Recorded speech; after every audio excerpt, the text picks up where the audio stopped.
You're listening to Thunderquack Podcast Network.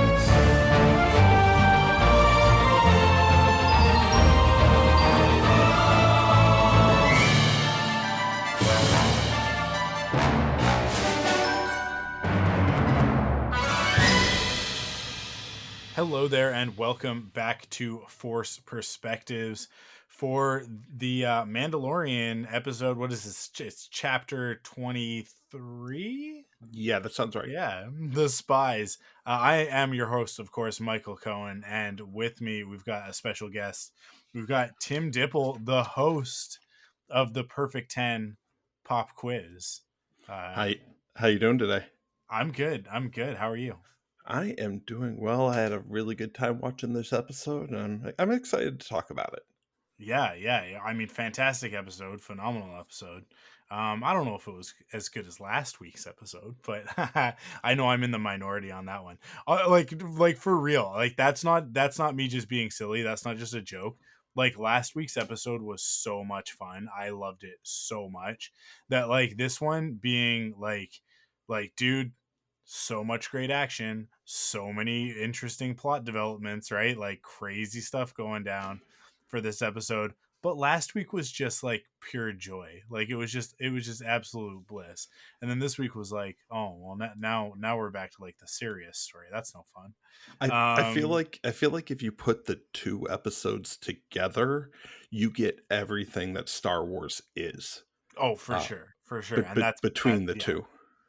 Yeah, and that's exactly what it is, right? That's what it, like I walked out of this episode going like just like the Thanos thing. It's like perfectly balanced as all things should be.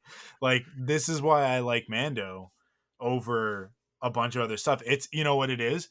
It's the same reason I love Star Wars Rebels, because in Star Wars Rebels you can have an episode like Jedi Knight, right? And you can also have that episode with the puffer pigs from season 1. And that's the same show. That's the same show. It is. So yeah, I yeah, or I'm like you can get famously. I guess it's in season. Is it in season 4? It's either in season 3 or 4. I think it's towards the end of season 3. You get the episode with AP5, and you get Steven Stanton. I'm pretty sure it's Steven Stanton doing his version of Alan Rickman as C-3PO, right? Floating in space, to his certain death, and just waxing poetic. And yeah, I mean, like that's Star Wars contains multitudes. People want it to be one thing, and I refuse to allow them to make Star Wars one thing. Star Wars is whatever Star Wars needs to be in that moment. Oh, absolutely. Case in point, the show that's coming out in about 2 weeks, 3 weeks, something like that. Tales of the Jedi is going to be so much fun, and that's going to be just as much Jedi, Star Wars. Young Jedi Adventures. Adventures. That's going to be so much fun too, and that's just as much Star Wars as anything else. Absolutely, and we've already gotten to see a little bit of that over the last couple of weeks. Even before Celebration, we got to see some chunks of it. I'm really excited for it because my kids seem down for it. So anything to get them more interested in Star Wars, and a bright blue Ewok Jedi. It's gonna do that. It's gonna do that. There will be, like, this isn't the right podcast for it. This is Force Perspectives. That's more of a Rebel Cells thing. But I'm just gonna say, around here, we won't stand for any Nubs slander. You know what I mean? Like, oh no, Nubs for life. Yeah. All the merch, please. Just I will buy all of it. I am excited for that because it will probably be my opportunity to try to introduce Star Wars to my 2-year-old. He doesn't really pay attention. When I tried watching even Resistance in the same room as him, and he just didn't care. But I'm hoping that Young Yeah. Jedi Adventures might be the way to introduce him. With Kara, I used the Star Wars at that age. It was the Star Wars blips, because that Mm, was, I mean, I guess even younger than that, because she was born 2016, and that was 20. Those were 2017, because those were in the lead up to Last Jedi, yeah. and yeah, those little animated shorts with R2 and BB-8, and occasionally 3PO and Chewie, and tons of porgs throughout. Those were so good in getting her excited about certain aspects of Star Wars and stuff. So, yeah, let actually, before we get into the episode, let's just really quickly. We're not gonna get like deep into the news, because I feel like that would be an episode all its own, because there was plenty that came out of Celebration. But let's just talk about the top level stuff. First of all, we got the Ahsoka trailer. Oh my dude. Yeah, I am not lying to you when I say I cried the first time I yeah, watched this. Like full on tears. Not like my eyes teared up or anything. Full on yeah. tears. Because like you, Rebels is my Star Wars. I love that show. It's a perfect 10. And to see like the least interesting thing about that trailer was Ahsoka. Yeah. We've seen Ahsoka, guys. It's not exciting anymore. Yeah. We've seen her twice. Saw her talk to Luke Skywalker. This is fine, but like, we saw her talk to Luke Skywalker. I don't think this is like a challenge. Can you guys do better than that? Like, but no, I'm right there with you, man. I as much as like seeing Sabine and Hera in action, the moment that got me was seeing the Phantom, Mm. which is the little shuttle from the Ghost, right? Which is Oh, just right, a right. tease. It's just a tease, because we don't really see the Ghost. But we do get to see the Phantom, which implies the Ghost, which is the Oh, best part. yeah, that So, was great. I mean, like, it's gonna be so wild to get the Ghost in live action, and like the interiors, because like, here's the thing with the Ghost. It's home, right? It's the one, like, other than the characters themselves, it's the one constant throughout Star Wars Rebels. No matter where they are, you go back to the Ghost, and you've got like the sort of common area with the Dejaric table, and the kitchen and whatever, and then you've got their bunks, and you've got the cockpit, and you've got the gun turret, and obviously the Phantom, and the cargo hold, the sort of workshop area, right? Like, it's just like those locations, even though we've only ever seen them in animated form so far, like, they feel absolutely real to me. And so, to the idea that we're gonna get to see that in live action, Yeah. it's super exciting. It's super exciting, because it's like, it is akin to the Millennium Falcon, right? I mean, like, it's Like it's just as much the Star Wars to me as the Millennium Falcon yeah. is. Yeah, for sure. It's like I'd like to think of it as sort of like the sister ship to the Falcon, right? And there's the great episode of Forces of Destiny, where Han and Hera are kind of going back and forth at each other, and it ends with them like going, "Okay, let's race. Let's settle it. Like, who's the faster?" Because yeah, it is very much like, I mean, wow, on that, like, the fact that the Ghost can be sort of uttered in the same breath. Like, it was funny, because they tried it on Clone Wars, right, with the Twilight, where it Yeah. was like, like, in the movie, it was meant to be like, oh, this is going to be like their home, and it never was. And then we came back in Rebels, and the Ghost really, really was like it. And yeah, like, the great thing about it is that it is so much like the Millennium Falcon, and yet absolutely has its own personality and its own vibe. And that, to me, Mhm. is the biggest achievement there, is that, That like, you could be on the level with the Millennium Falcon, yet your own thing entirely. yeah, that first episode that we get the Ghost is going to be just like that moment where Han and Chewie stepped on the Millennium Falcon in The Force 100%. Awakens. It's going to be we're home. Yeah.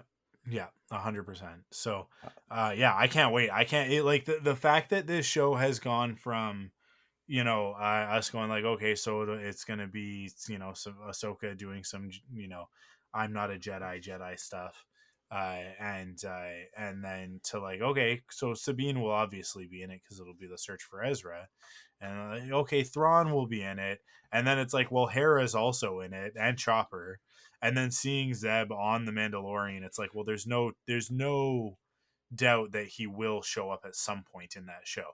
I said it on Twitter, I think the day after we recorded that episode, that you don't put that much work in, because like Zeb, like let's be real, we get CG characters sometimes on these shows, and it's like, okay, yeah, fine, sure, whatever. They're good, they're passable, they work. But then you get Zeb, and Zeb looks every bit as good in his appearance in The Mandalorian as he would if it were a live action feature, right? mhm. And like, you don't put that much work into that character model. You don't create that without the intent of, we're gonna use this guy a bunch, right? He's Yeah, gonna you he's don't do gonna that come for a back. 30-second clip. Yeah, so I expect that we'll see more of him in the future, whether it's in Ahsoka, Mando, or Skeleton Crew. We will see more of Zeb. Um, Yeah. I bet you the next time that we see him, he's piloting a Y wing. I, I and yeah, but we'll see how it goes. But the fact that we've gotten all these characters in a very brief glimpse at Ezra, it's like, this is more Star Wars Rebels. That's what this is. Yep. And confirmation that Mary Elizabeth Winstead is playing Hera.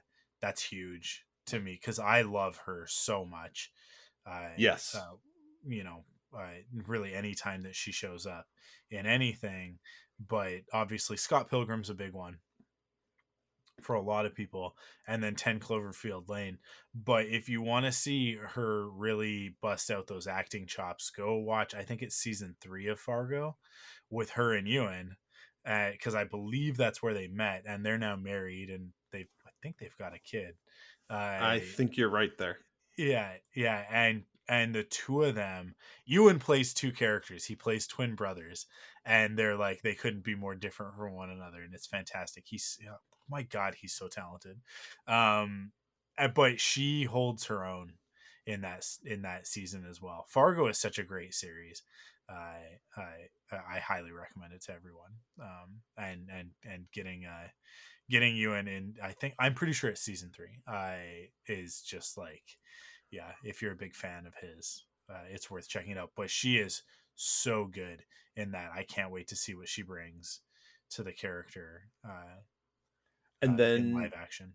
not in that trailer, but the next day we got confirmation that Lars is coming back as Thrawn. Yes. Yeah. So we'll have Lars Mikkelsen as Thrawn, and I mean, that's perfect. I can't imagine anybody else doing that. But that said, I mean, like, I having Rosario in as Ahsoka, having I I just said her name, Mary Elizabeth Winstead in as Hera. I can't remember the name of the actress that's playing Sabine because I'm not super familiar with her. It's Natasha Liu Bordizzo, Yes. or Bordizzo, I sorry. Yeah. Yeah, like I don't know. I'm looking forward to it. I'm looking forward to seeing what they bring to it. There's an aspect of it where it's like, I want, as much as possible, I want the animated actors to play the live action versions of the characters, right? There Right. are there are very good logical reasons for why that's not the case. I mean, like, I don't know. I think Vanessa Marshall should be playing Hera. As much as I love Mary Elizabeth Winstead, I do think that like that character, she looks like the character, she can embody the character. But I get it. I get what they're doing here. Like, they um this is one of the things, the voice actors in a lot of instances are a bit older, um and so having them portray their characters in live action on screen, like, they want to do this for a few more years. So I get like bringing in slightly younger performers to do some of this. And then like the Rosario Ahsoka thing is its own thing, cuz I like with that one, like this is no shade whatsoever to Ashley Eckstein, who obviously, you know, originated the character and did an amazing job throughout Clone Wars and Rebels. But you need a headliner for your series, and Ashley Eckstein's not going to be that. Yeah. Which, you know, like it's just like that's just the way that these things tend to work. So, you know, Rosario is a name that draws people in that might not otherwise check it out. And to be honest, I mean, like I think that she does a really good job with the characters. So, um, you know, and I know that there's controversy and stuff in her background, and I so it's I know it's tough for some people. I do get that. I'm gonna say this. I'll probably talk about it more in the lead up to Ahsoka, but I'm just gonna say it right now. I just want to put this out there. It's two things. First off, I I 110% stand behind trans rights and all of that stuff, and all of my trans friends, and I don't ever want to be seen as not supporting them. So I'll say that right up front. So for every episode that I watch of Ahsoka, I'll be making donations in order to balance out my karma. That's my plan. That's how I've sort of reconciled it, to say that like I know that this is something that some people are still feeling hurt about, and you know, I I think that there's a little bit of a gray area as to whether or not that's um I think that it's valid to feel that way. I think that it's more complex, and it's certainly not like J.K. Rowling. That's cut and dry. She just says horrible things and gets worse and worse as the days go on. So I'm muting Harry Potter on Twitter so that I don't have to see tweets about this anymore. And like I said, like I continue to support trans rights and all of my you know, LGBTQ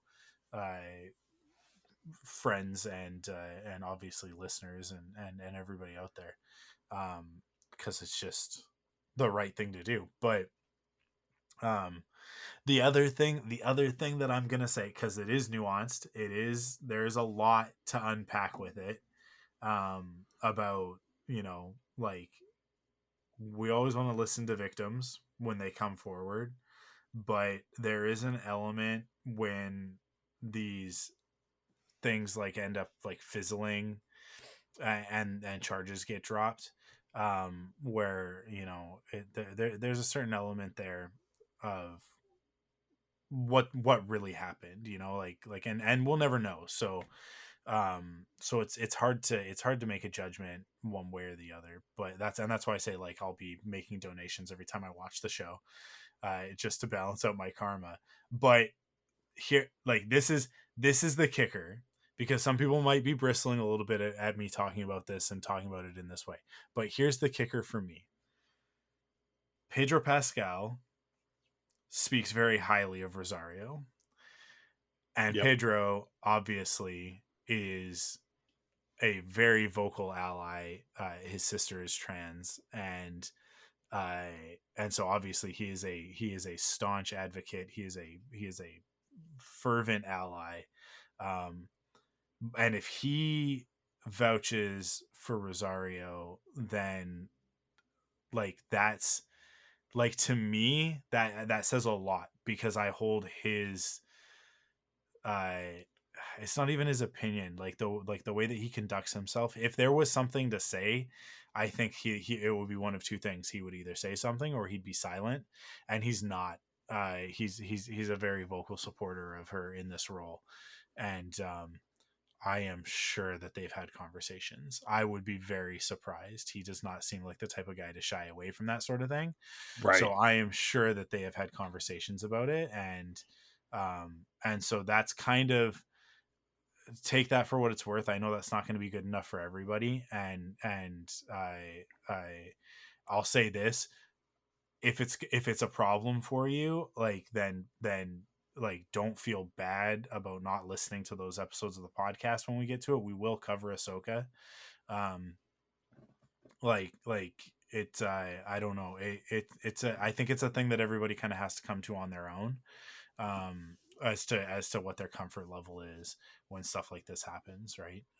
And so I don't want to speak for anybody else. I'll only ever speak for myself in an instance like this. I feel comfortable watching the show and supporting the show because I think that there are also a lot of other people on the show that are worthwhile to support. I think that I personally think that Lucasfilm and Disney are doing really positive things, and I want to continue to support what they're doing. I mean, when we look at this show, it is a show that, by all intents and purposes, from the trailer, is a female led. Like, it is 3 female leads in Star Wars. One of the antagonists is female as well, right? And two of those lead hero characters are people of color, right? So Yeah.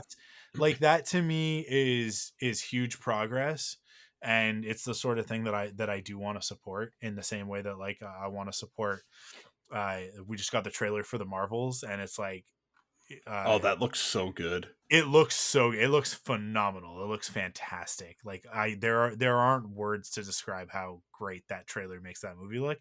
If that movie ends up being bad, I don't care. I will continue to support it, and I won't say a single bad thing about it, because it's like just what it is, like what it stands for, what it is. It deserves to be celebrated for putting, again, 3 women on screen together as the leads, as the heroes, and 2 of those women are people of color. Again, like, I think that I want to focus a little bit more on the wins and the positive, and that's not to say, like ignore or shout down people's concerns, because I think that that's, like I said, I think that all of those perspectives are totally valid, and people have very good reason for feeling the way that they feel. Um, and like I said, it's got to be a personal thing for everybody. Yeah. But We also sorry, go got ahead. the list of the directors for that show. For Ahsoka, yeah. Yeah. And that's actually a very diverse group. Yeah, that, and then also Skeleton Crew, which we didn't get to see a trailer. People got to see stuff at Celebration. And if you're sneaky, you can find some stuff online, but it's tough. It's tough with Skeleton Crew. They're keeping a pretty tight lid on that one. But I'll tell you, like, I did manage to see a little bit of that trailer that they showed. That looks fantastic as well, and that one again looks like it's going to be like a very diverse cast, Hmm. and it's a very diverse group of directors. I man, yeah, I we've got such great things in store for the rest of this year. Visions, we got a trailer for, coming May 4th. We've got, as you mentioned, Young Jedi Adventures is coming May 4th as well, so that stuff is like in the near future. And then Ahsoka is going to be August, and then Skeleton Crew is going to be later this year, they've said. So we'll see. We'll see. That might mean the very end of December, because if you remember, Book of Boba Fett was like the last week of December, and then Right. mostly the following year, right? But um, which I think might end up being the case with Skeleton Crew. I don't anticipate we'll roll from Ahsoka, which is, I think Dave confirmed that it's 8 episodes. So if it No, I starts in think it's. Oh yeah, you're right. It's 8. It's 8. I'm yeah, looking it's at the 8. IMDb right now. Yeah. So if it starts like mid to late August, that'll carry us through October at least, right? Yeah. So, assuming they don't just roll right into Skeleton Crew, but who knows? Maybe they will. Like, it's entirely possible that we're just gonna roll right into it. But I don't know what the Marvel shows are for the rest of the year, right? Because we got Mando ending in April.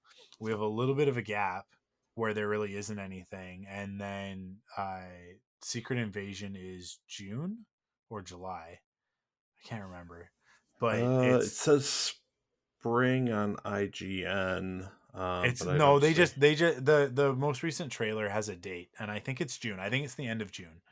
It's like June 21st or something like that. But that one I think will carry us through pretty much up to Ahsoka, and then I and then we'll get like Ahsoka will carry us through. Yeah, you're right. It is June 21st. Is it? Okay, yeah. Ahsoka will carry us through to the Marvels. So it's this handoff thing that Disney does between Marvel and Star Wars. But we've also got Loki coming at some point this year. So Loki season 2, right, is coming this year as well. And What If season 2, I think, is also this year. So like they like to always kind of have something on Disney Plus, right? Something new each week to keep people subscribed. So we'll see. We'll see what that breakdown ends up being. But I don't think that we're going to get Skeleton Crew until December. I think that that's probably the way that's going to shake out. But we'll have to wait and see. We'll get more information. I'm guessing that we'll get either Skeleton Crew is most likely because it is the next thing, or Acolyte. We might see something from Acolyte on May the 4th. I think that they held some stuff back intentionally, and it won't be the exact same thing that they showed us at Celebration, but it'll be similar. Right. Because And they did give us a little bit of Acolyte footage. Well, they did. The people who were there. Yeah, they did. So, yeah, so we'll see. Acolyte is also looking incredible. And another female-centric show. Exactly. Yeah, but let's talk about so that's all the shows, right? We'll talk more about Bad Batch season 3, and that being the final season. We'll probably pop back in. I mean, we definitely will around May the 4th to talk about everything, I think, and we'll talk about that and what that means. But that was announced, is that Bad Batch is coming back in 2024 for its third and final season, which is very interesting. I think that means that we could see Omega sooner rather than later in one of these shows, one of the live action shows, and that might be one of the reasons why they're wrapping up Bad Batch. But hopefully that means that we've got another animated series sort of in the works. I hope that it's also Brad Rao and Jennifer Corbett, because I think they've done an amazing job with Bad Batch. But I think it might be linked into Disney's future strategy with Star Wars. And so let's talk about it. Let's talk about the 3 movies that have been announced. First off, let's talk about the least interesting one.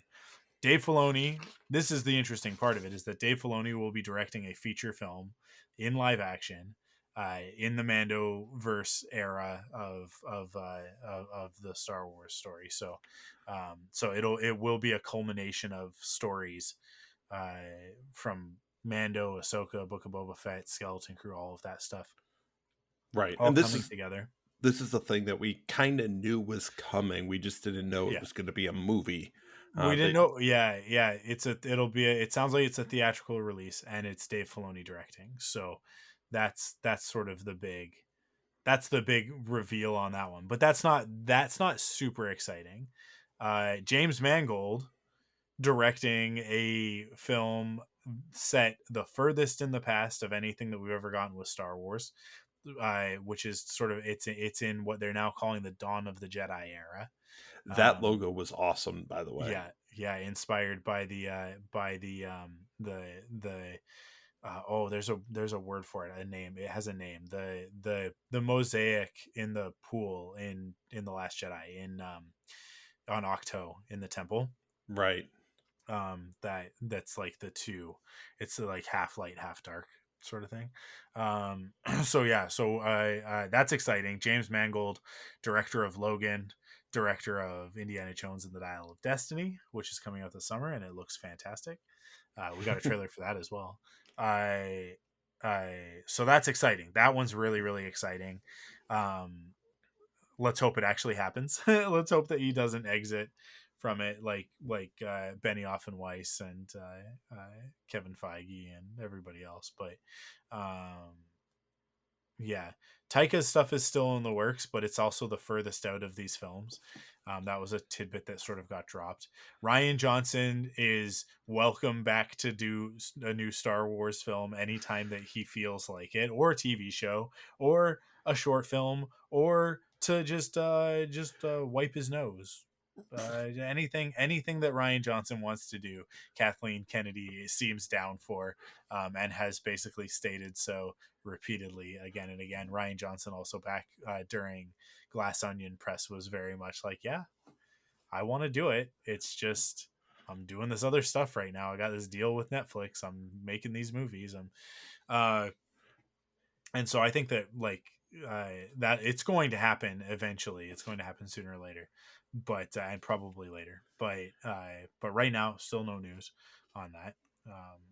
I mean, Ryan Johnson's busy just making awesome stuff left, right, and center. Like, let's leave him alone. He can come back to Star Wars when he's ready. I mean, it's not like he's not directing movies and a TV show simultaneously. Exactly. So, if he wants to do like a 3-minute animated short, I'll eat it up. Yeah. Anything he wants to do at all.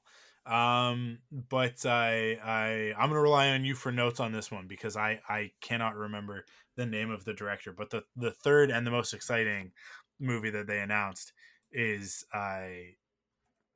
tentatively New Jedi Order. It takes place in what they're calling the New Jedi Order era, and it is a film about the formation of the New Jedi Order, and it is starring Daisy Ridley, and it's directed by. Do you have her name in front of you?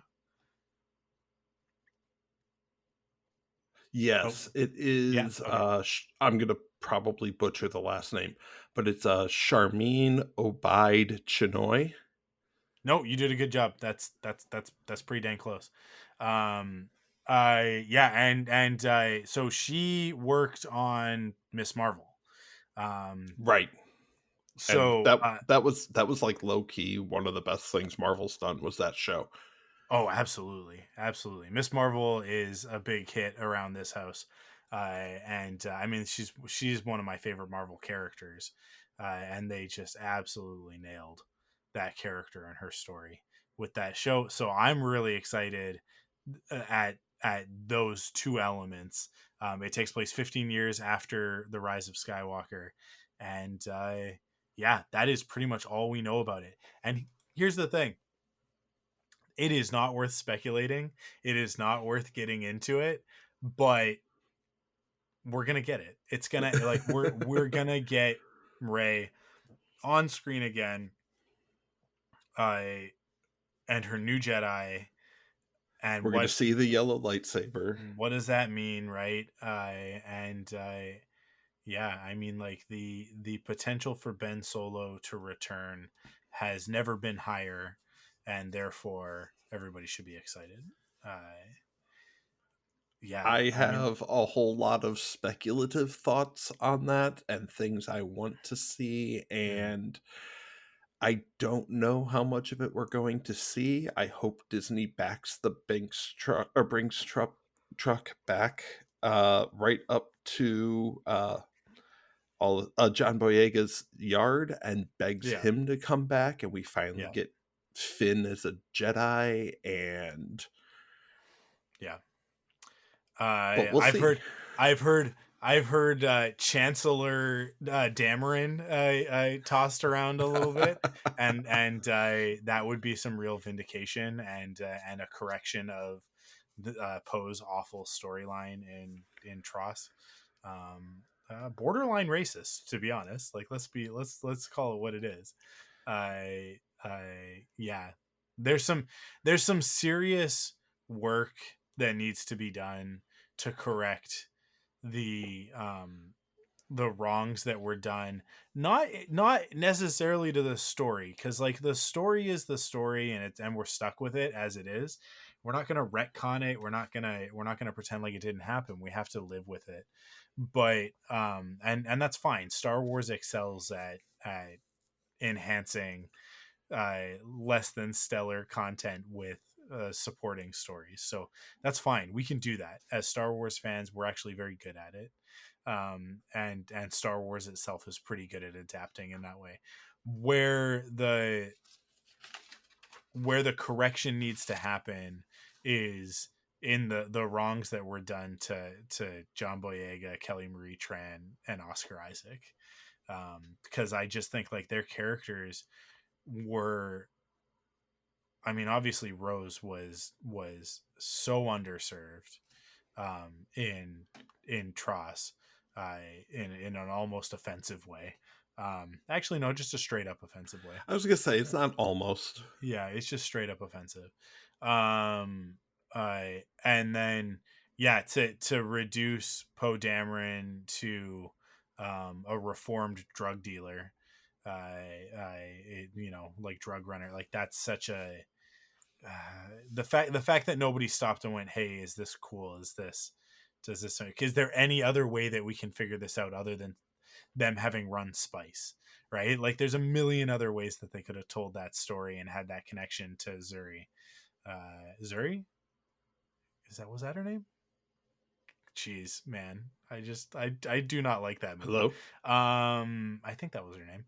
But Carrie Russell's character. um yeah, like there's a million ways that they could have executed that differently. And then the weird vague don't come right out and say it nature of Finn's storyline. And then also like we don't know what to do with you, so I guess you're also a general just like Poe, like which like Poe should not Poe like it should have they robbed Poe of his moment, which was taking over for Leia, right? That's what The Last Jedi set up. Was that like he wasn't ready at the beginning of The Last Jedi, but he was at the end, right? So going into Tross, he's the leader. He should have already been doing it. Like Leia should have already like have stepped down, and he should have already been the one leading the resistance. But in any case, but then him splitting it with Finn is like this weird, like I don't know, it's this weird like consolation prize for them not being together, for them not being a couple, which is what John and Oscar wanted to do with the characters. And I think it's what a bunch of us fans wanted to do, but they got shut down. For I mean like let's be realistic, it's because then they like if they did that, the movie doesn't play in China. So like there's business reasons why you do it. I don't think that those are good enough reasons. I think that they should stand by the actors and the creatives and tell an interesting story before worrying about whether or not it's going to work in China, or we have to recut it for China or whatever. I shouldn't just say China. It's other markets. There are other markets also that would refuse to play the movie if that were the case. But it just sucks that that's the way that the world is. But yeah, it just feels like a bad consolation prize. And then it also just takes so much away from Finn.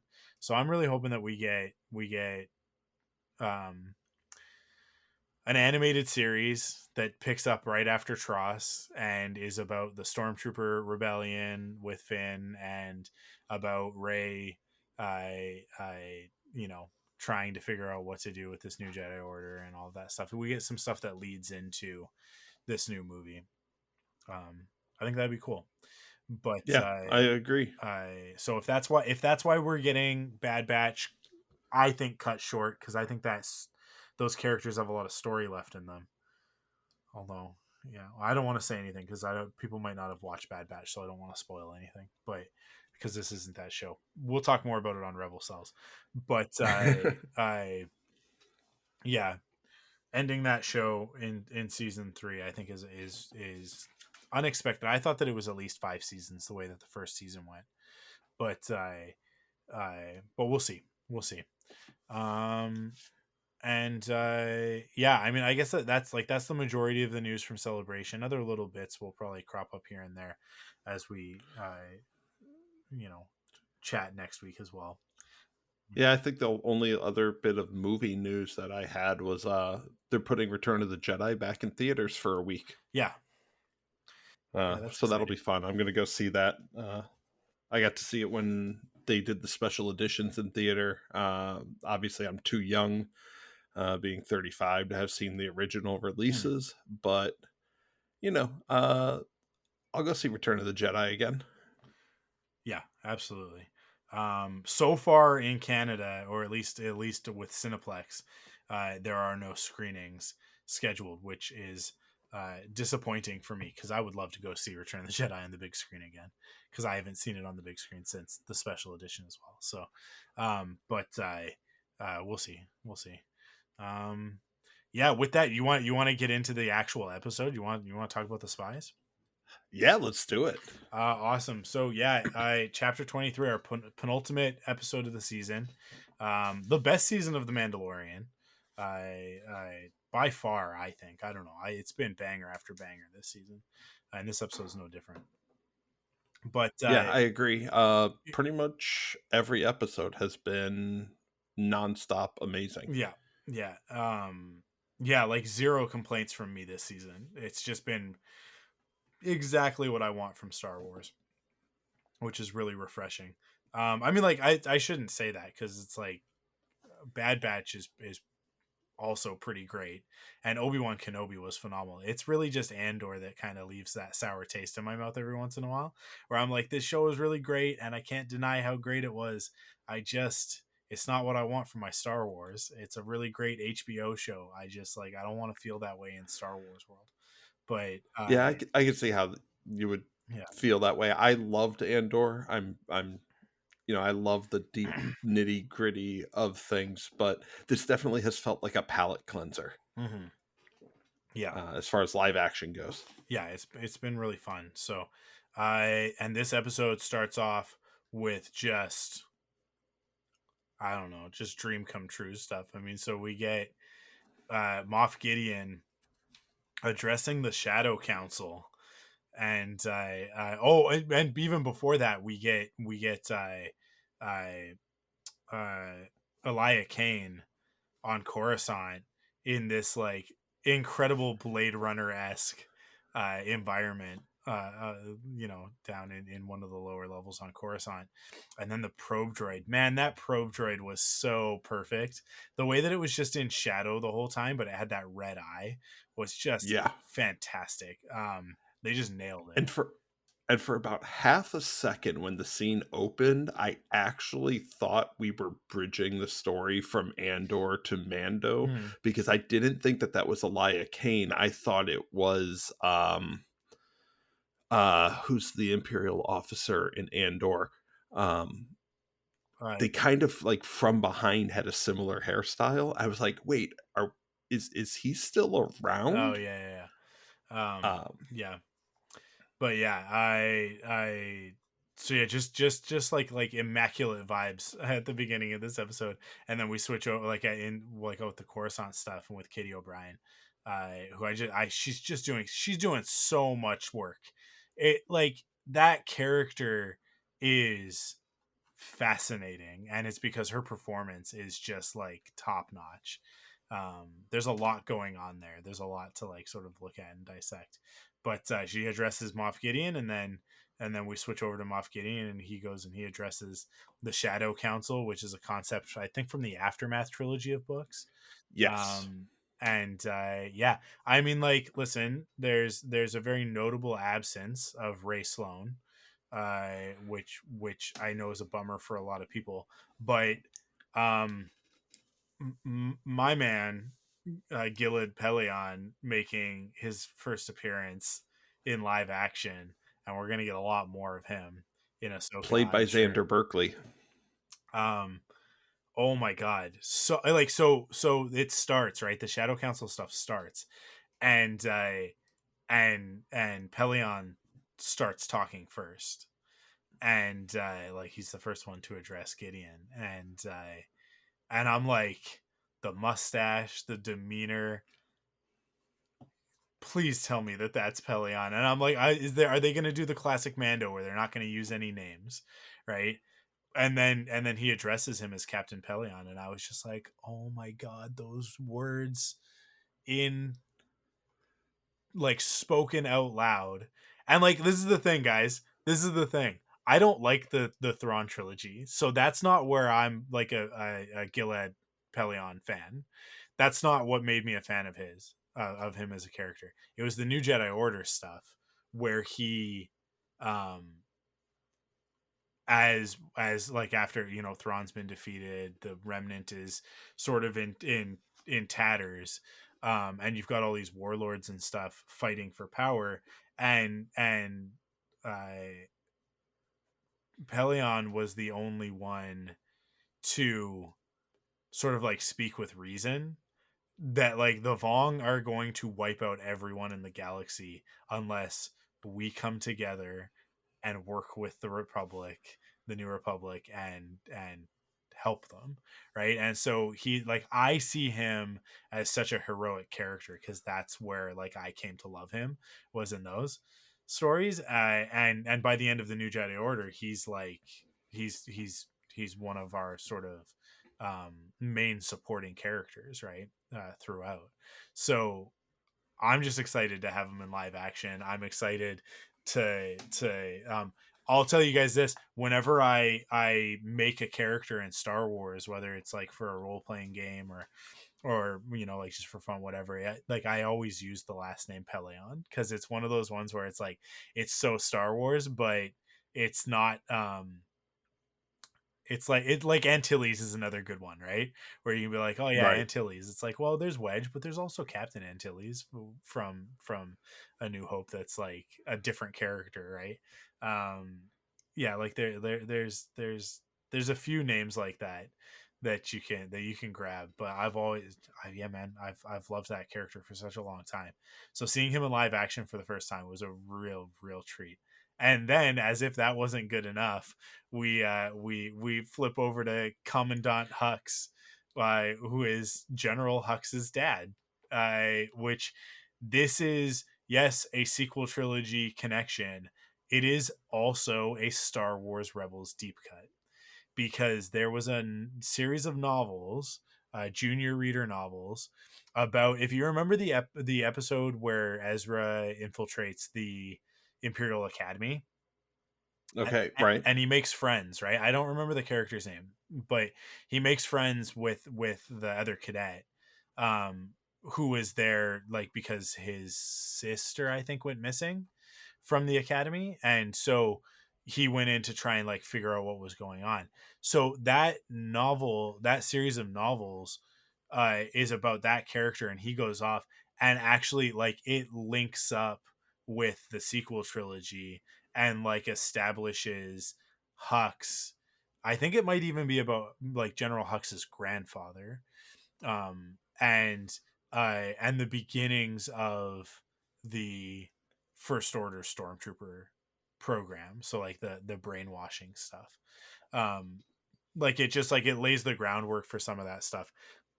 So it's like this is also like this connects Rebels, Mando, and the sequel trilogy, and I just like one character being able to do that. It's just fantastic.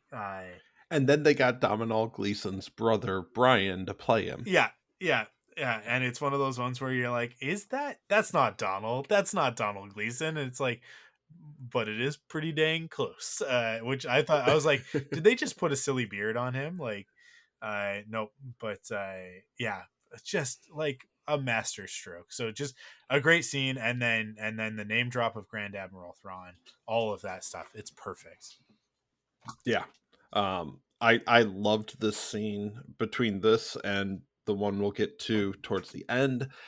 I think we just need to hand the Emmy to Giancarlo Esposito because he carries the scene like nobody's business. Mm-hmm. Oh yeah. I'm very curious to see who the rest of this council is. I Yeah. hope we get a Ray Sloan mention. I don't know if you heard me mention that your guy Pelion was Xander Berkeley, actually, I did. Yeah, I did. who I know from 24, but he's been in a whole lot of things. But so there were a couple of really good actors in that scene. Yeah, yeah. It's obviously not going to be the last time that we see the Shadow Council, right? So, I'm sure that we're going to see a lot of this uh, in Ahsoka, uh, Yeah, and a lot more. And you know what? Like, I think this will end up being like connective tissue throughout all of the shows. There's an interesting thing going on here, and I hear a lot of people going like, Oh, like Mando season 3, like now it all finally is starting to make sense, and it's all coming together, all these storylines from other shows. And it's like, because a lot of that chatter is like how much of this stuff was stuff that was supposed to be in Rangers of the New Republic, right? We've talked about that a lot on the show. So I get why people are thinking that way, but I just think that they're fundamentally misunderstanding what the Mandalorian, Book of Boba Fett, Ahsoka, and Skeleton Crew are. It's like they're looking at this as like regular TV shows, right? Or they're looking at it even like, I think, as like the way that Marvel's doing things. And I think that Dave and John, their approach is actually very different. They're they're actually telling stories a little bit closer to what you would do in like comic books, right? So anybody who's ever Sure. read an X-Men comic book for any appreciable length of time will tell you that it's very difficult. It's very difficult to keep up with the X-Men, because you'll get this sort of thing where like they'll have a moment where all of the storylines come together into one big event, and so all the X-Men come together and it's this big deal. And it'll be great and it'll be fantastic, and then there will be some huge fallout from this event, and all of the characters will split off into different books. So Wolverine will be leading X-Force, and Cyclops and Magneto are kind of the bad guys, leading this X team, and then Storm has this X team over here, and then we've got some X-Men from the past that have been brought to the future, and so that we can do a first class thing, but in present day. And like, and so now it's like, oh, now I got to read 7 titles in order to keep up with the X-Men, in order to know what's going on. And I'll be reading X-Force, and all of a sudden in X-Force, the villain is a character that came out of one of these other books that I wasn't reading, because I stopped reading that one because I don't like the writer on it. I just like X-Force. And it's like, well, now I have to be reading everything. I don't want to read bad comics, and you kind of drop off. But I think I think that that's sort of what they're attempting here, is a little bit more of that, where these characters are all kind of, their storylines are all interconnected, because all the stuff that oh my goodness, what's the character's name? All I can think right now is Trapper Wolf, but not him. I Oh, Paul, Carson. yeah, Carson Teva. I where he's like, something's going on in the Outer Rim, and he's right. You're like, right, and we know that because we know that Thrawn is out there, and that's exactly what he's been talking about. So it's Thrawn, it's the First Order, it's this mounting threat, off in the unknown regions. He's as I said in that, when we talked about it in that episode, with that little sort of like almost like post credit scene, uh, he's sensing something in the Force. He's not a Force user, so he doesn't understand what he's feeling. He'll call it his gut, right? But it's no different than when Han does what Han does, or when Poe Dameron flips his X-wing on the side and flies inside the oscillator and blows it up from the inside, and then flies out, no problem. Those guys are using the Force, they just don't realize they're using the Force. Yeah. And the Force is trying to tell Carson Teva, he's a prophet, right? Like he's the herald of the coming storm. Uh, uh, but nobody's listening to him, which is such a great mythic trope to use, which is, no one's going to listen to him until it's too late. And that is the sequel trilogy, right? Like that's what we're driving towards. But then we also get like with Hux, we get sort of like this stuff about the cloning stuff, and Project yeah, Necromancer. Project Necromancer, which like Dodoy, Gee, I wonder what that could yeah, be. yeah, um, yeah, and I so all of this stuff is going to be connected into everything. I think, from what I've heard, Skeleton Crew is basically, it's like a treasure hunt. It's kind of like Goonies in space. Right. And I anticipate that whatever treasure they're after is something that Thrawn also wants, and that's where that's going to connect in. is that like they don't realize that they think they're going after some like fortune and glory treasure sort of thing, not realizing that like this is the key to something. It's a Sith artifact or God knows what, and that's gonna tie it in to that. But time's gonna tell on that one. We'll wait and see. But Yeah. yeah, like this, I think that this Shadow Council stuff is going to be one of those connective tissue threads that brings all the shows together. It's all the same show. When we got a 1 year break from Mando because Book of Boba Fett came out, everybody should have realized that it's all one show. So now, we've got the Ahsoka stuff. Think about it in terms of like, man, what's a good show that had like multiple storylines all going on at the same time? I mean, Game of Thrones. Yeah, like Game of Thrones. Game of Thrones is a good example, right? Look at Game of Thrones in the way that like we've got Arya's story, we've got Jon's story, we've got Daenerys's story, right? Like and and then add another 6 characters, right? We've got all of these disparate stories that are happening in other parts of the world from each other. But in an episode, we might cut between 3 or 4 of them, right? Right. And we sometimes go like a season without touching on a storyline. Yeah, yeah. So I think this is the same thing. It's just that we're not intercutting them. You could just call the whole thing Tales from the Outer Rim, and and it would all be one thing, right? But yeah, it's like I think like there will be a point where we're watching Ahsoka and we realize that like, oh, this is happening at the same time that Mando season 3 is happening, or at the same time as Book of Boba Fett or whatever, right? Because I think what we're gonna get, because at last year at Celebration we got the scene in Ahsoka of the recreation of the scene from the end of Rebels, right? Right. And I think that is in the current timeline. I think that has already happened. I think that Ahsoka will go to Sabine and say, like we're gonna go find Ezra, but for like in order to do that, I have to go figure out this other stuff, right?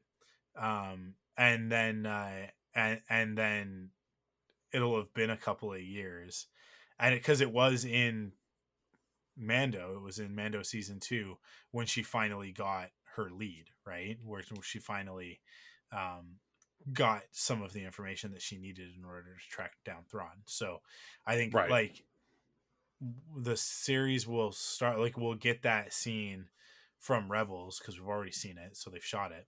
We'll get that, and then we'll get like a flash forward to the present sort of thing, and then it'll be like, and then she's coming back, but like, and that's where like Sabine has the long hair and all that stuff. I think that's what we're gonna get. And then it'll be sort of getting the team together and going and getting Hera, and so there will be a bit of gathering allies before they actually go into the unknown regions to confront Thrawn and find Ezra. But yeah, it's like it's happening. I feel that it's happening simultaneously with what we're seeing in Mando. And then everything's gonna like all kind of come back together. And I think like the pacing of it will be interesting because we've kind of got like, okay, we've got 3 seasons of Mando now. We've got 1 season of Book of Boba Fett. I think we'll get another season of Book of Boba Fett. Maybe we'll hear about that. Disney Plus Day this year, I would be a logical place to hear about that. Once we've seen a couple of these other shows, it's like, okay, here's what else is coming down the pipe. But we're sort of it's ramping up now, and I think it's ramping up now because now we're building towards something. Whereas when Mando started, I think that was just kind of Mando was Mando, right, in season 1. But now it's like, okay, now we're part of this bigger universe. But I don't know. We'll see. I keep saying that, and that's just kind of the way that it is. We can speculate about a lot of this stuff. From there we jump back to Navarro and the arrival of Bo-Katan and the Mandalorian privateer fleet, right? Right. We get that awesome reveal of the Mythosaur skull on the bottom of the Imperial light cruiser. I love That was so I love cool. the like. There's an Imperial shuttle landing, and Grief goes out and he's like, first of all, that's a light cruiser. It's just such a like. I don't know. There's just like a meta. I get it right. You know, say it right. It's chowder. Say it right. But that's Star Wars fans, right? Oh, that's not that's not a Star Destroyer. That's a light cruiser. That's not a shuttle. It's a light cruiser. That's a the blah blah blah blah blah. It's pronounced AT-AT, not at, and it's like no Well, what? actually, Yeah, exactly. So I thought that was a funny little dig at Star Wars fans. Just a nice little lighthearted jab. Um, but yeah, so the Mandos all land. And there's some tension here. just a little bit. Yeah. Sorry. No, go ahead. Oh no, I was just saying there's just a little bit of tension. I think it was broken by the armorer banging her tools together and saying, "Hey, we're all on the same side," which was really cool. I'm still not sure what's going on there, but I know there's a lot of people who are still suspicious of the armorer, and I think that that's really interesting. Marie Claire from What the Force has talked about this a little bit, and it's like there's like a dark mother archetype going on here, and people want to um, they're suspicious of dark feminine. I when it's actually like that she actually hasn't done anything to harm anyone at all ever in this series. I mean, like that's not true. She's beaten the crap out of some stormtroopers and pirates, but in terms of our heroes, right? She's never done anything. Even when she I sort of denounced Din Djarin as an apostate, and it was like you're not a part of the clan anymore. He was like, "What can I do?" And she's like, "Well, you could go do this." And he's like, "It's impossible, but go try." Right? And there's an element there of her almost like going, "Well, now you're motivated. Go check out Mandalore for me." Right? Like so there's I think what people pick up on is that she has motivations, and those motivations are held very close to the vest. And she is manipulating things to a certain degree, but I don't think that it's nefarious intent. So well, I I'm think a curious. lot of it probably also Yeah. comes from like we know Bo Katan to be historically a good character, and Bo Katan called the Children of the Watch a cult. Yeah. And we as a society have a very negative connotation to that word. So if Yeah. she's the leader of this negative thing, she must be bad. Yeah, except that I think that one of the big points of this season was that was a misconception, right? Sure, And but we're still breaking that. yeah, but in my view, Bo has already established for everybody that that she was wrong, right? Like she it is subtext, and you have to read between the lines. But the fact that she's uniting these two clans, I think, is all the evidence that we need, right? So, Right. yeah, I I understand why people are still there with it. I think that it's um short-sighted. It's a little myopic to see it that way, I think. I and what's my number one? My number one quote: "Many of the truths we cling to depend greatly on our own point of view." And that's and we're still, because we want Din to take his helmet off, because we want things to be different, we continue to see them as um Wrong. suspicious and wrong, because we don't want Din to always be wearing the helmet. But here's the reality of it: Pedro comes in and shoots his scenes, and I Katie Sackhoff was talking about this. I don't know if it was over the weekend or if it was at something else, but she was talking about the fact that like I a regular TV show you shoot in 7 or 8 days, right? but Mando, I think she said something about it's like an episode takes like 36 days, and they're not Oh wow. shooting them because the way that they shoot them is different. They shoot it like a movie, but they shoot the whole season and I think this is because of the volume. I think so. Look at it this way, right? Setting up the volume for all of the stuff on the dinosaur planet, right? Where the Mandalorian covert was hiding. I Right. don't know that we ever got a name for that planet, but let's just call it Dino Planet, where everything is a dinosaur and is trying to eat a Mandalorian. That we see that location all the way through like the fourth episode of the season, right? Um, but you only want to do that setup once. You don't want to shoot it in order, obviously, right? You want to shoot out all of the scenes on Dino Planet, and then we want to shoot out all of the scenes on Navarro, and then we want to shoot out all of the scenes on the Star Destroyer, and right, like the stuff from this week in on Mandalore. We want to do all those things with one setup as much as possible, right?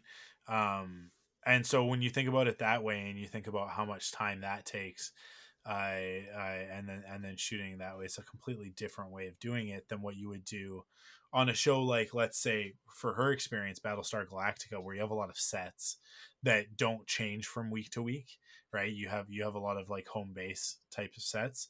Um, and so it's easy to come back every week and shoot for another 8 days, knowing that like, well, the hangar is the hangar and the bridge is the bridge, and like these locations are set locations, uh and so it's a lot easier. It's a lot easier. They also shot that in Vancouver, so it's like it's an alien planet. It looks like a forest. So everything that gets shot in Vancouver just looks like a forest. Every planet they ever went to in Stargate SG-1 was just a different part of Vancouver. So, um, yeah, it that's a lot easier than I think what they do on Mando, where we're shooting on the volume and we've got multiple setups and stuff like that within I would think that they would do like all of the Mandalore stuff, even though not everything on Mandalore is exactly the same. Is like you just shoot out all the Mandalore stuff for the whole season at once, um, Right. That makes which sense. is tough because then you have to like continuity wise, it's very tough to track all that. Um, but yeah, I imagine that that's the way that they do it. I I don't know where I was going with all that, but that's what it is. That the armorer is probably not as evil as everybody seems to think she is. Yeah, yeah, I guess that's what we were talking about, right? But yeah, I don't know. I think that she is ultimately a heroic character. I thought that there was going to be more conflict. I thought that there was going to be more of a confrontation, but then Gideon coming back. I honestly was surprised at Gideon coming back this season. I didn't think he would show up, but he does. Oh, and we didn't talk about it before, but we got that little peek at the Super Commandos, the latest Yes. incarnation of the Mandalorian Super Commandos. So, but we'll see a lot more of them later. From that gathering scene, we get Grief showing up, and he takes Din and Grogu back to his office to give him a gift, and that gift is the hollowed out body of IG-11, who has now been turned into a mech for Grogu to pilot. And That was incredible. that part of it is awesome.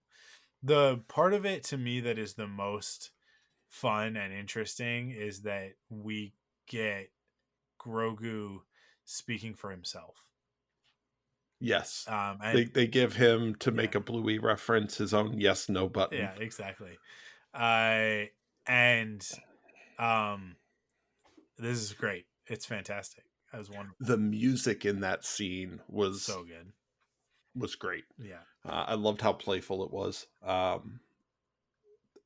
mean, the music's been great all season, but that moment especially stood Yeah. out. There's another moment later where the music really stood out for me, that we'll get to. But I'm here for Pacific Rim Grogu. Yeah. Uh, so yeah, I mean, Yeah. it's going to be a ton of fun. And it gives Grogu the chance to fight alongside his dad.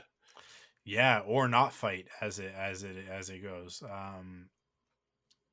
Yeah, interesting developments with the character of Grogu in this episode. And this I think is going to go a long way to developing the character a little bit more. Um so then like there's the whole plan that's like, okay, we're going to go do this. Who's with me sort of thing, and everybody stands up and says, I'll go. Din is the first one to back up Bo-Katan, obviously, right? And so that's the plan. So they all get in their ships and they go to Mandalore, and it's like, okay, we're gonna go down with this with one of the gauntlets, and I scout things, find the Great Forge, and then make sure that it's safe for everybody. And I'm kind of going like, I don't get it. We were already there. It's like uninhabited, basically, right? But obviously there is some larger threat. We get there. The Mandalorians start on their sojourn to find the forge, right? And Yeah, the Great Forge. I and then all of a sudden this like land skimmer pirate ship shows up on the horizon, and you're like, what's this about? And they're like, are you guys Mandalorians? It's like, and then these guys just rocket off of this awesome skimmer ship, sail ship, and they're Mandalorians. And so there are some Mandalorians that manage to survive the Night of a Thousand Tears and the Purge on the planet, and they've been there the whole time. So about that, Yeah. I mean, I don't know how you feel about jumping around here a little bit, but did they actually survive? I mean, that's kind of Because what he says, right? Is that like they'd been defending the planet and they never sure, left. I guess what I'm getting at is that the title of this episode is called Spies, plural. Spies, yeah. And okay, so we had the one spy in at the beginning, but that's definitely a pluralized word. Yeah. So are they actually Mandalorians who survived, or are they Mandalorians who were captured and are now leading us to what happens later in the episode? Yeah, that's interesting. I'd never even considered that.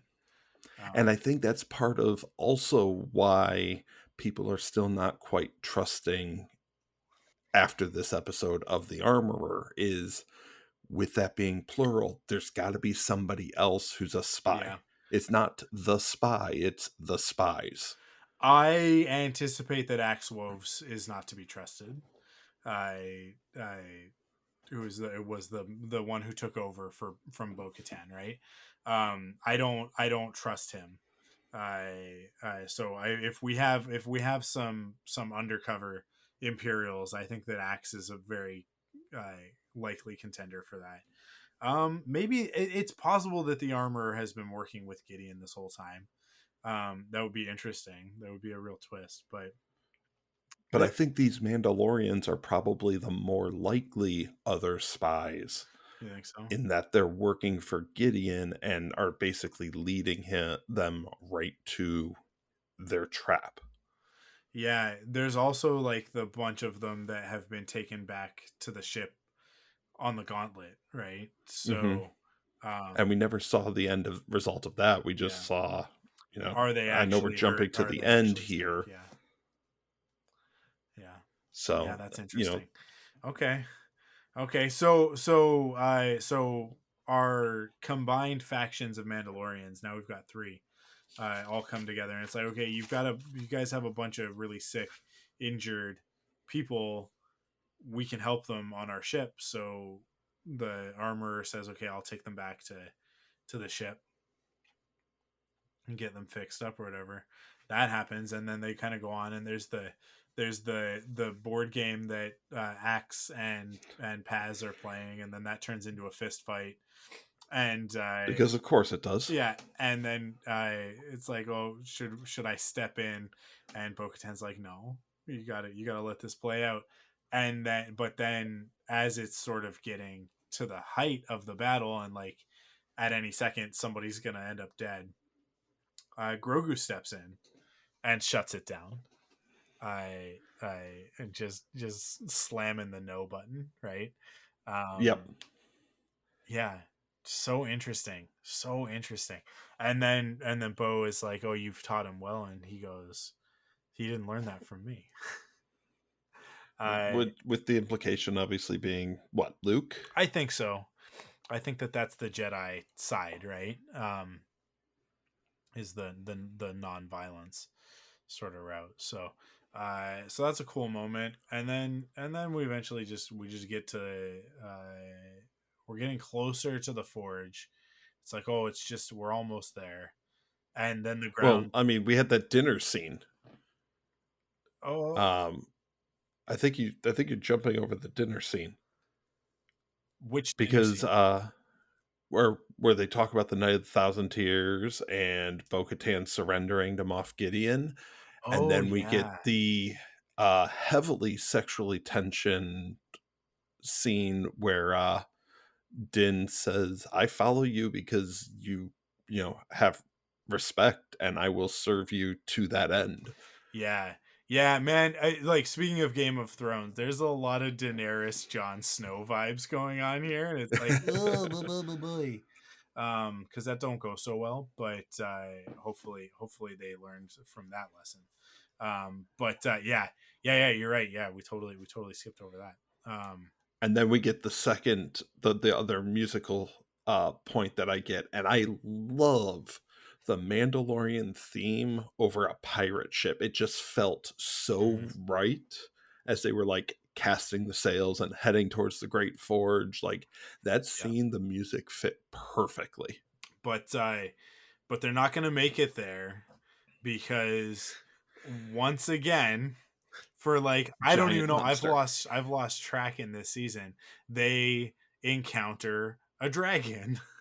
It's just like every 5 steps these characters go, they encounter a dragon. I think maybe last week's episode is the only one that doesn't have one. I maybe that's probably not true, but maybe I the have at last two least weeks. four But that I count. yeah, At least. it's such an interesting common thread in this season that every time they turn around, they are attacked by a dragon. Um, and this one is big.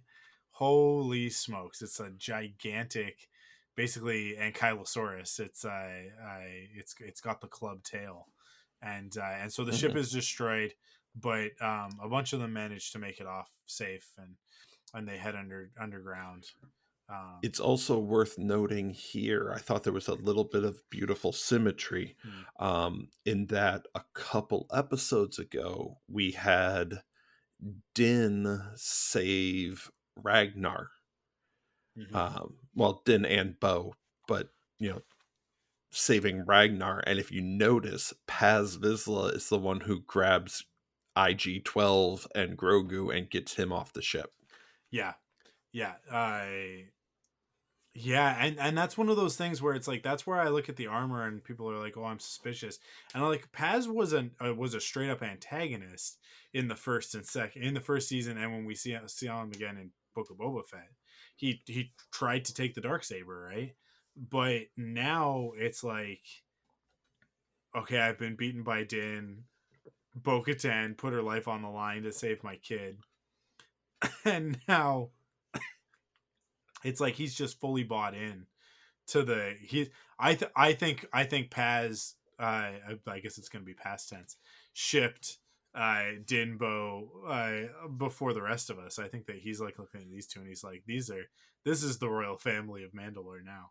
um yeah, and yeah, that is a great note that like he has shifted, and like, yeah, he protects Grogu.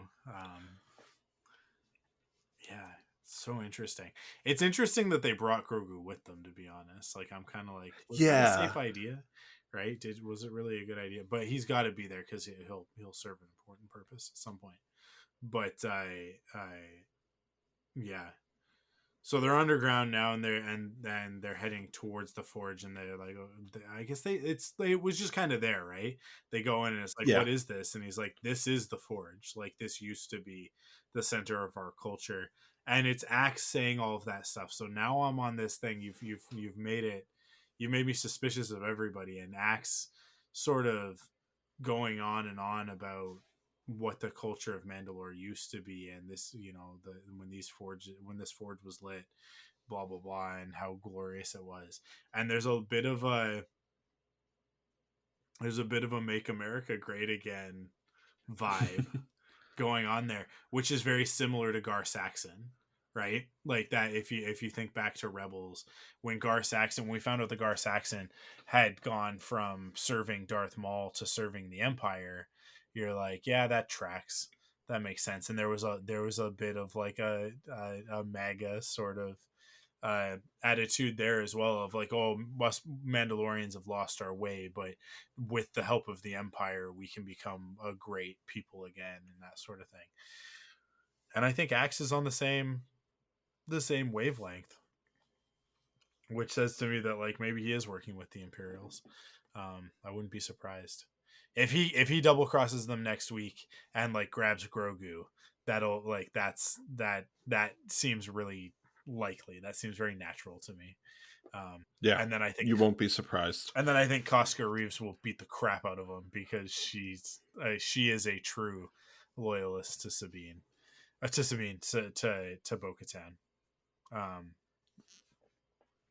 Yeah, because they have that little nod at one point in the episode to each other, when after Bo-Katan confesses everything. There's like a moment of respect there.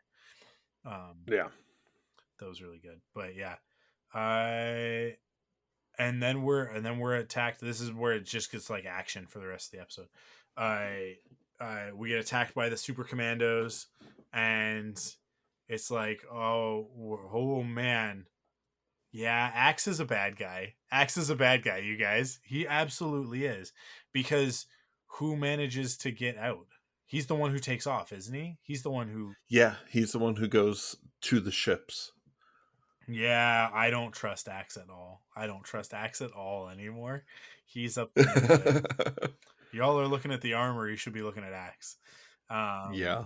I Yeah, the super commandos attack, and they're kind of, it's like a moment of surprise of like they're wearing Beskar, like they're stormtroopers, but they're wearing Beskar, and they've got jetpacks and whatever.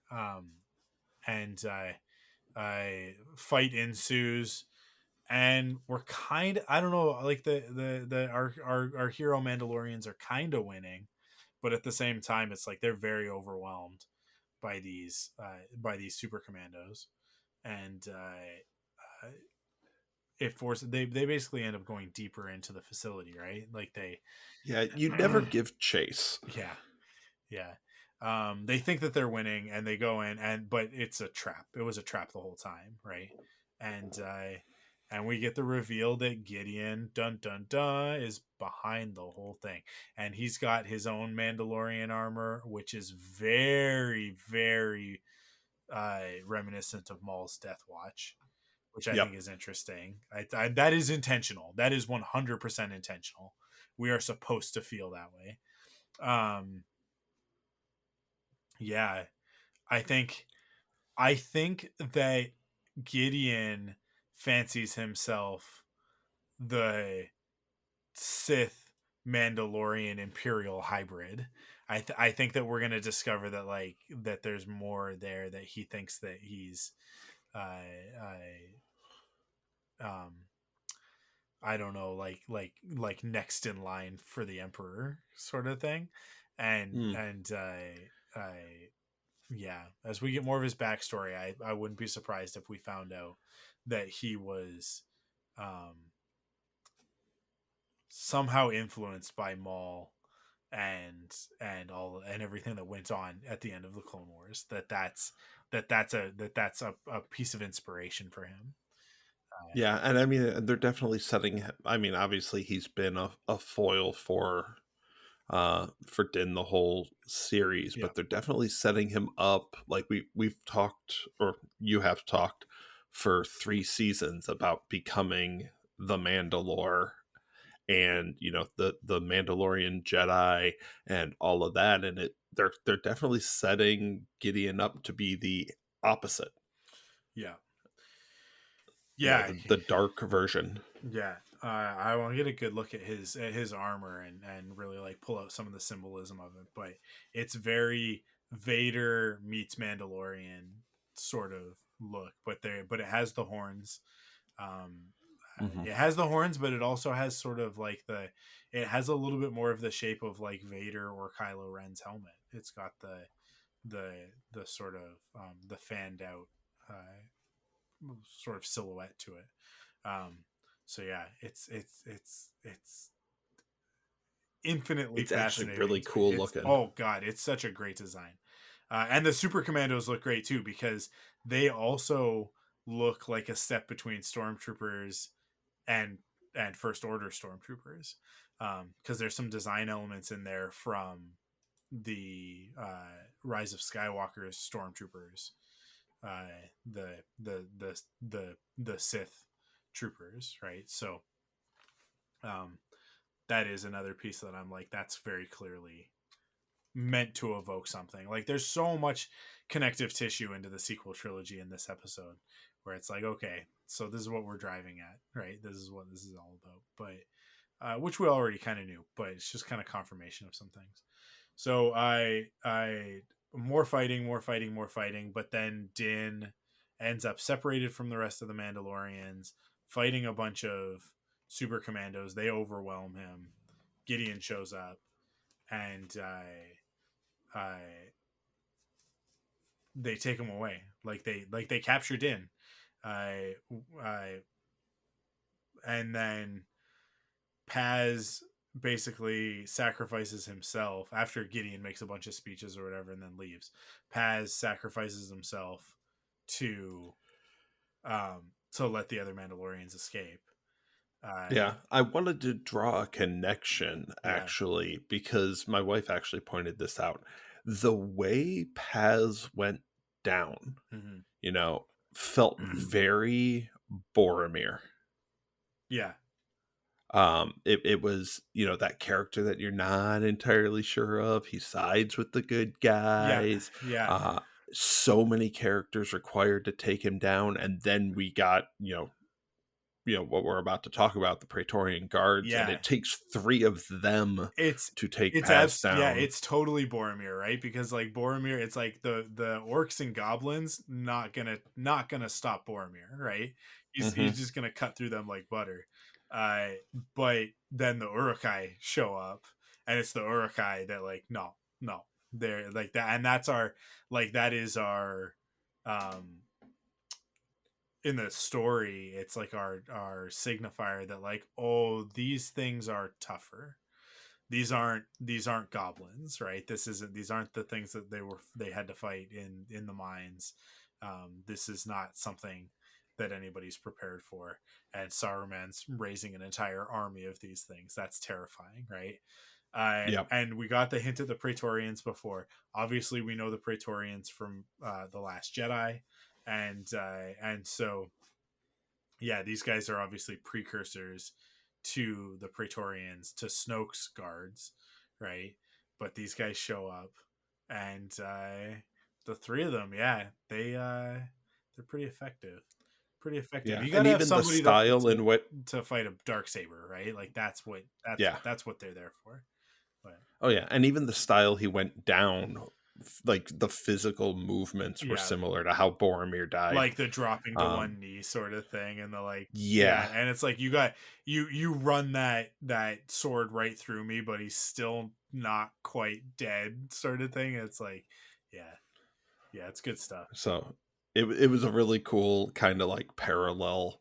I mean, I'm sure it's been done before, but like right there, all we were thinking is, oh my, Yeah, this is Boromir, yeah, for sure. sacrificing so that Frodo can get away.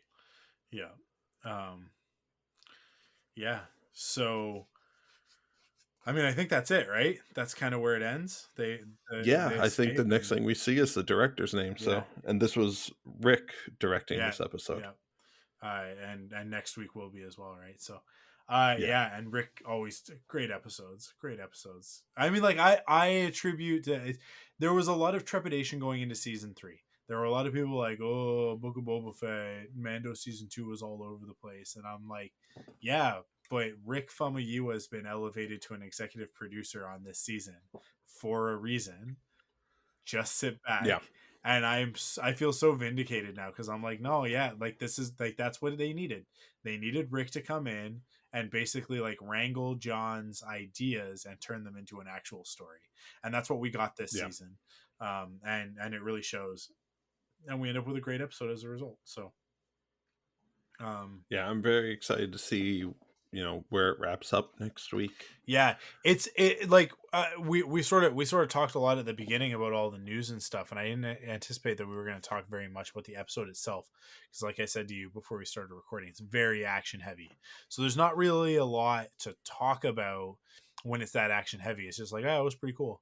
Yeah, they got attacked by a giant dinosaur. I symbolically, what does that mean?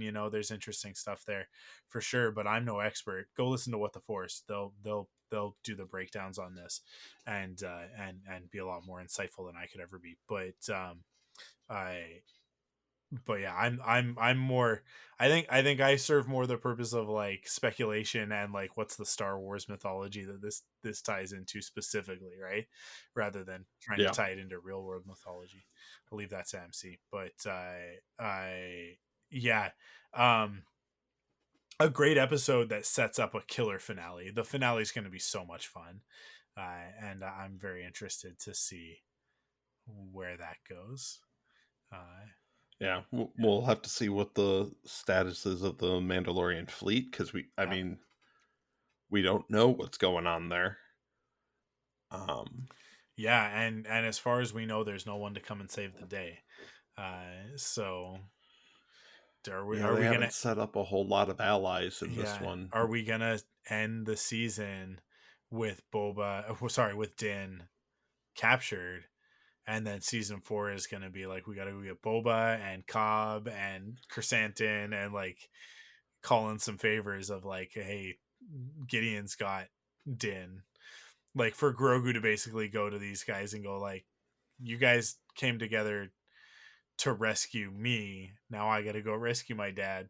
And that could be what season 4 is about. That would be interesting. But I guess we'll have to wait and see. We'll have to wait and see what happens next week. It might all get resolved. I mean, like that's the thing is that like I don't know that we've got an army coming, but we do definitely have characters that can show up. And those like we've got Boba, Fennec, Chrysanthemum, and Cobb, Cobb.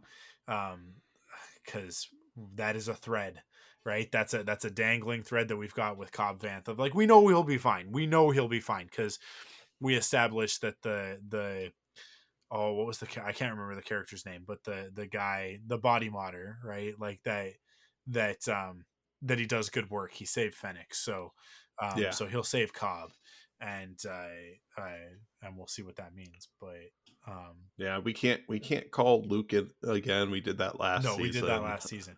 So Um, I want RoboCobb to show up and be like, dead or alive, you're coming with me. Yeah.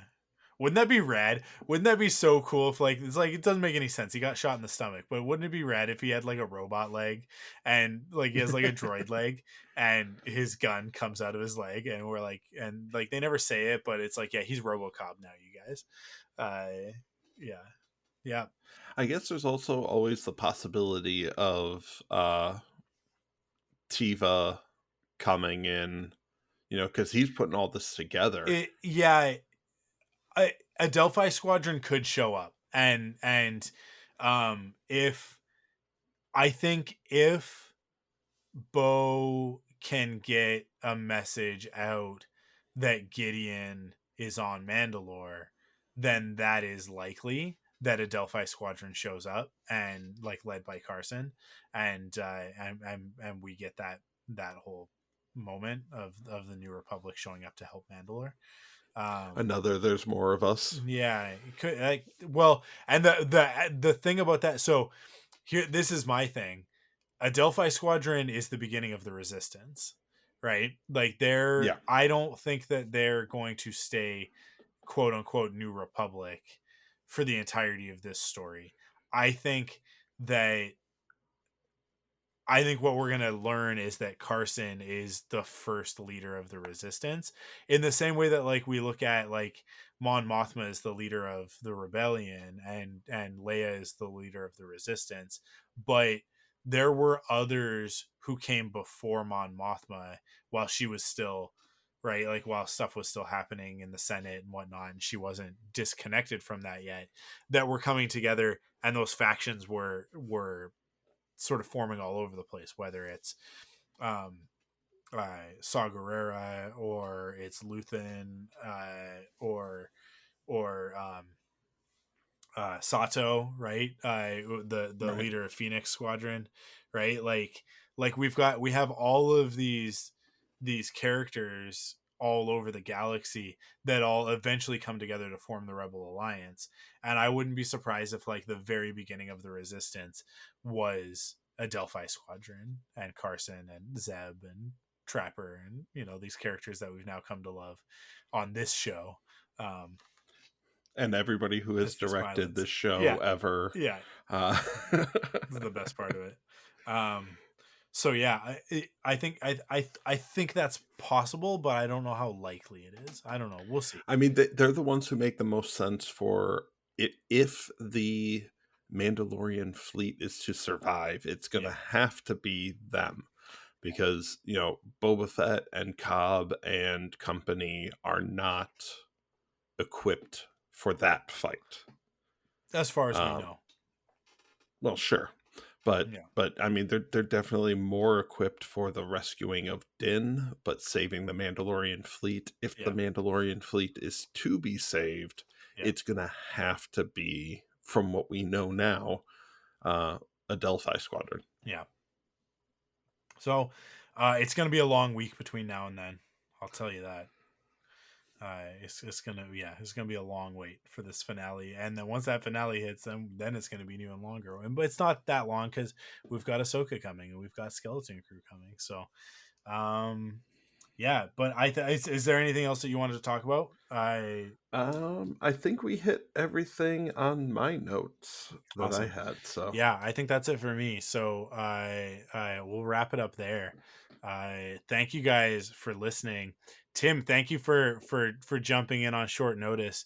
You were not the person that I originally had scheduled, but I appreciate you coming in and pinch hitting, and we'll have you back for sure to talk about more. Oh, absolutely. More Thanks for Star having Wars me. stuff. It was a lot of fun. Absolutely. What else you got going on? Obviously, you're the host of the Perfect 10 Pop Quiz, which is an exclusive podcast that people can get by subscribing to our Patreon. But what else? What else you got going on? Yeah, I have so many projects that I'm working on at the same time. In addition to the Perfect 10 Pop Quiz, I am a co-host on both the Pub Trivia Experience and Boozy Bracketology podcasts. Pub Trivia Experience is kind of just a standard like trivia style show with a bunch of people just playing trivia. Boozy Bracketology is the idea of get a whole bunch of friends together, make a bracket, and argue what's the best whatever. We've argued best superhero movie, worst superhero movie. We're doing best sci-fi and fantasy author, that type of thing, and we just argue a bracket of like 32 or 64 down until we have a champion. And I have a new project coming soon. I guess I could talk about it now, called Frenemy Trivia, which is a little bit more game show like, but it's another trivia podcast. So be on the lookout for that. Awesome. Well, definitely check that stuff out. Check out the Perfect 10 Pop Quiz and Perfect 10 if you haven't, which I host Perfect 10, and talk with my friends about things that they think are awesome. great, like movies and video games and the soundtrack to Transformers the movie, stuff like that. So go check that out. And then Tim does the pop quiz, which is our trivia companion podcast to each of those episodes. So when we do an episode about, here, I'll tease this one, the next one coming up is going to be about gargoyles. So Tim, start getting your gargoyles questions ready. I'll be on it. Yeah. So yeah, go check those out. Rebel Cells is done for the season, but we'll be back just after, I mean, like starting after May the 4th, once Visions and Young Jedi Adventures drop. We'll be figuring that out, and how we're going to cover that stuff. So look forward to that. And we'll be back next week with our final episode for The Mandalorian season 3 for chapter 24. So thank you guys for listening, and we will catch you next week. Thank you for listening to Thunderquack Force Perspectives. Our opening theme is composed for us by Christy Carew. Follow Force Perspectives on Twitter, Instagram, and Facebook at ForcePOV, and join us on Discord at thunderquack.com/Discord. Support the show by visiting us at patreon.com/thunderquack to get early access to episodes, leave a rating and review on your favorite podcast service, or buy merch at store.thunderquack.com. Force Perspectives is a part of the Thunderquack Podcast Network.